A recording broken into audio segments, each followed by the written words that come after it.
It's Fanservice time! Hello, welcome to another figure review. Today we're gonna have a look at the SH Figuarts Nier Automata 2B figure, also known as Uri number 2 Type B. Is a fictional android from the Nier Automata game and the main character of it. But what about the design though? Oh my god.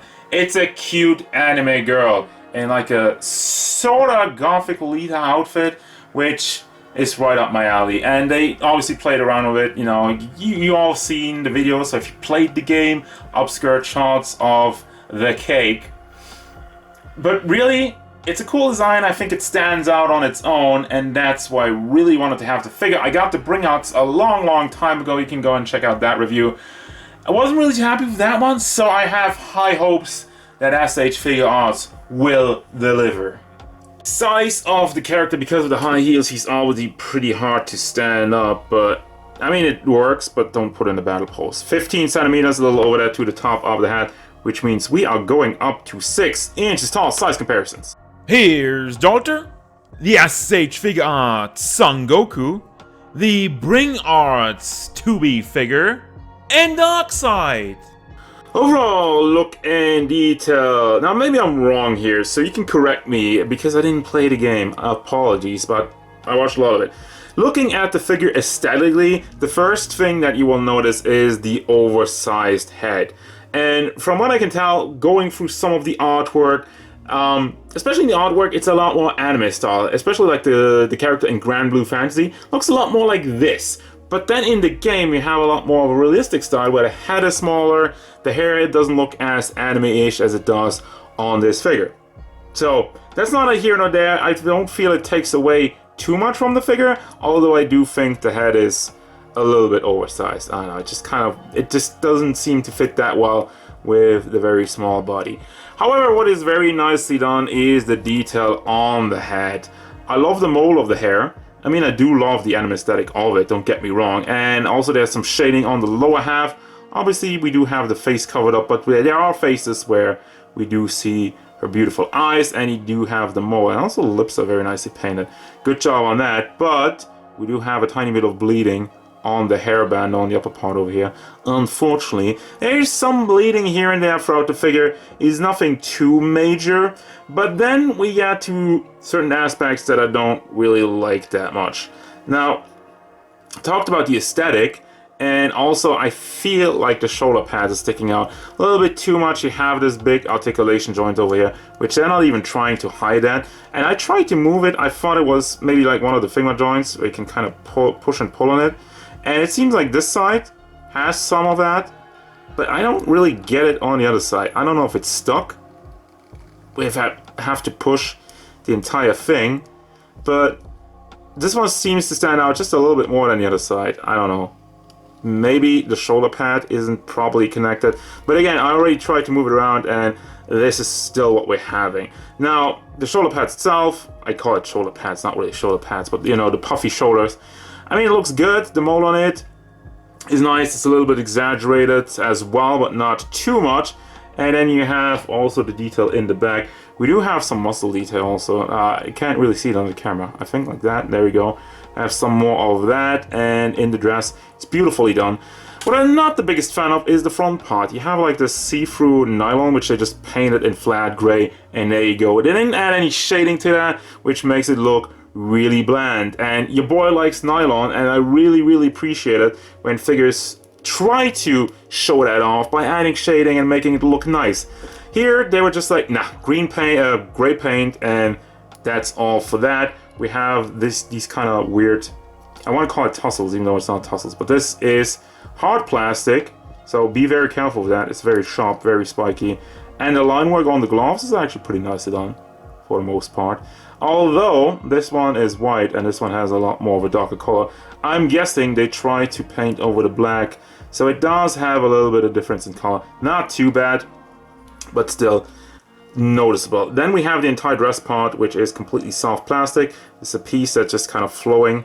Well, it's not really floaty, but you can tell where it starts and where it stops, obviously. And yeah, I just uncovered something that I was not supposed to do, but it's sponsor time.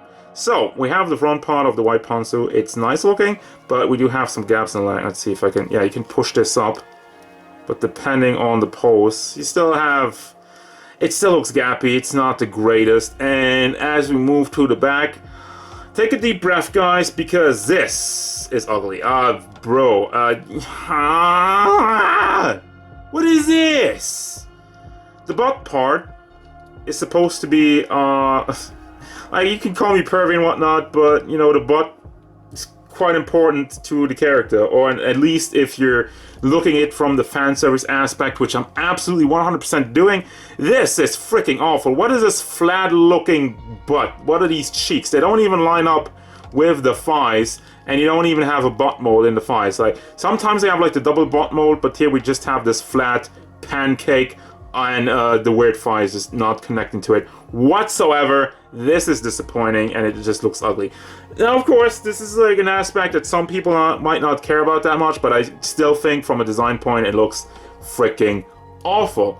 Then we move down to the stockings. Once again, they did not put any shading on there, so it looks pretty bland, and also there's some bleeding on the upper half, and it's not really super clean.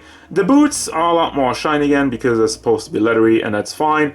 And we also have a nice detail in there, and the high heels in the back. So overall, not the best first impression I'm getting here. And real quick, just for comparison's sake, I want to have the Bringouts version in here, which, as you can tell by the head sculpt, it's a lot more realistic. And also like the overall proportions. I thought they also did a little bit of a better job on the on the nylon parts, especially the stockings. You know, there you see, you do have some shading. Boots also a little bit more shiny, and the knee joint's ugly. I mean, I didn't like this figure. Also, like, the paint is just whatever on the dress. And they made it shiny. But overall, here you can tell what I'm talking about. This, the Bringouts version, this one, looks a lot more realistic. And, you know, it just makes more sense with the model from the game, and this one has like this anime aesthetic, which I don't hate, but it doesn't fit the game. I don't know. And that's not all of it. Let's have a look at the articulation. So the head sculpt doesn't really have any room. As you can tell, you don't have much on the chin, and also the hair is blocking it. As such, you're not really getting that much out of the head. A little bit of back and forth wiggling, and it does tilt side to side nicely, because you do have a ball hinge that goes into another ball in the back of the head. I don't know if you can tell. There you go, there's the ball hinge, goes to the back, so can rotate it fairly nicely on there, but back and forth motion is not too great. Then we have the neck, which is just on a ball. Not a double ball, it's just on a ball joint that's kind of stuck in there. So we do add a little bit with that, but it's still not great. It's okay, really, but for cool poses, somewhat lackluster. And then we have this weird kind of shoulder joint, which, yeah, I don't think it looks super great, and the articulation in it, it's just wonky. You can bring it forward to a decent degree, but I don't know, why not just do a butterfly joint? Why does what is like two ball joints, I think, connected, or like covered up over here? Well, you can also just prohibits the upward movement of the shoulder, the way it's made. So that's not cool. I mean, it looks clean. I'm saying that because, like, if you want to have more upward movement, you kind of hollow this one out.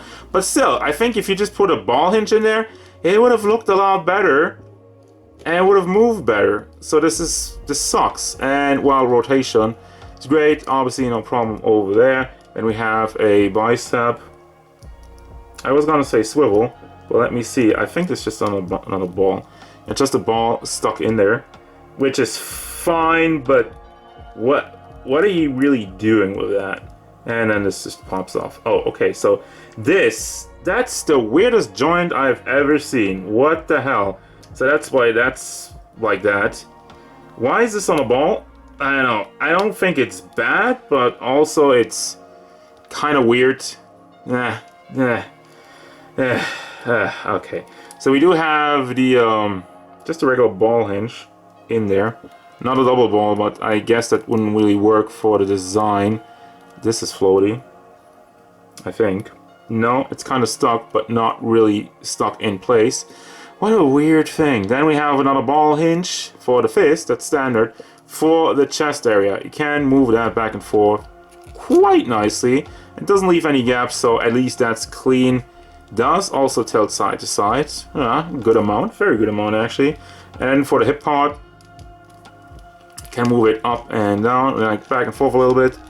And holding on to this lower half, doesn't really get that much, but does swivel around all the way. And then we have the lower half. Can that one rotate? Yeah, I can. Well, it's the same part basically. Then for the legs, you do have a hinge in there, so you can pull these down, which looks ugly for a high kick. But if you do that, I mean, it at least somewhat connects to the hips. So I mean, that's fine depending on the pose. And you can also rotate it on there. Doesn't really move to the back because of the pancake butt just blocking it and still looking ugly. I can't get over that. We do have a swivel on the boots and then a simple ball hinge in the knee. Really a lot more like Figma. But again, if you do like a double on here, it just doesn't look that great. And also a fairly floppy ball hinge for the foot, which is just going all over the place. So can bring that up and down.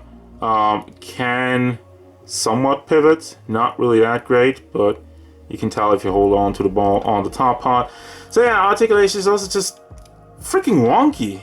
For the accessories, you do get a decent amount to play around with. Let's start off with the base. This is not standard for SH Figuarts, and also like they have a couple of extra joints.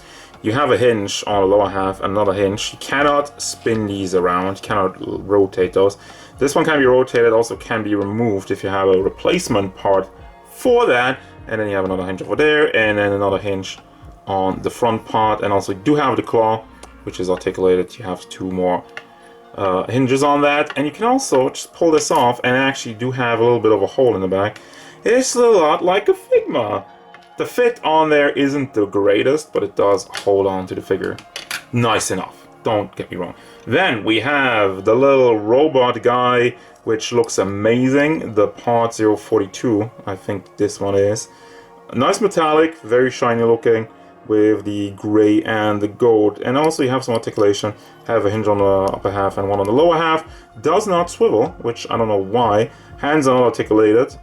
Also fairly thin plastic, so be aware of that. But overall, it's a great looking piece, and I cannot complain about the paint. It looks super good. Then we have the white contract sword with the metallic on the blade and all the painted detail on the lower half. I don't like this one though. It would have been nice if they had like something like a little ball joint over there, because I am super afraid that this will break off. But the rest of the handle looks great. I mean, the paint on there is on point. Well, some of these are a little bit out of line, but that's a really small detail, so I'm fine with that. Other than that, it looks great. Then you have another arm, another pack to put on the base and to put it on the pod guy, because he has a hole on the lower half. Can get it in there. There you go. Can display him with her on the base, so that's always appreciated. For the hands, you got two regular open hands, nothing too fancy. And we have two fist hands. Well, not really fist hands. There's already on the figure, but we have the open hands to hold onto the weapons, and a single chop hand. I don't know why they didn't make two, but we only got one. Then for the face sculpts, you have the closed, well, the one where she still has her face covered, yelling face for battle poses. And then for your uncovered faces, where you actually see the eyes, you have like a neutral face and one with the closed eyes. And finally, we do have a yelling face with the eyes. So there you go. Final thoughts! And the one word that keeps popping in my mind is disappointment. This figure isn't bad, don't get me wrong, and I might have been a little bit too harsh on it, but I really wanted just a good 2B figure. After I got the disappointment with the Bring Arts figure a long time ago, this was supposed to be it. But yeah, aesthetically, it still looks good, but I feel like the head's too big. The articulation is just weird. They tried out some things that just don't work. I don't know what was up with that, honestly. Like, usually SH Figuarts kills it in the articulation department, but I feel like this figure could even be outdone by a Figma. And, you know, that would be kind of nice if Figma got a stab at this character. And finally, the accessories are cool, but also, like, not the greatest. You have a bunch of different faces, which is cool, but hands, meh, don't get a lot of it. And, no, like, energy effects or whatnot. So, At the price point, this figure will cost you around 50 bucks if you import it. You know, then you have to add shipping and customs. So you probably round it down to like 70 or more, depending on where you get it from. And yeah, sure, it's less expensive than like your average Figma, for example, but still, I don't know. It's average. It should have been better, but it's not awful. That's it. That's gonna do it, guys. As usual, thank you very much for watching. Don't forget, if you enjoyed this review, hit it up with a like and subscribe to the channel so you can stay tuned for more figure reviews, card game stuff, and whatever to be wants. Oh yeah, finally, I have one more pun. I guess it wasn't meant to be.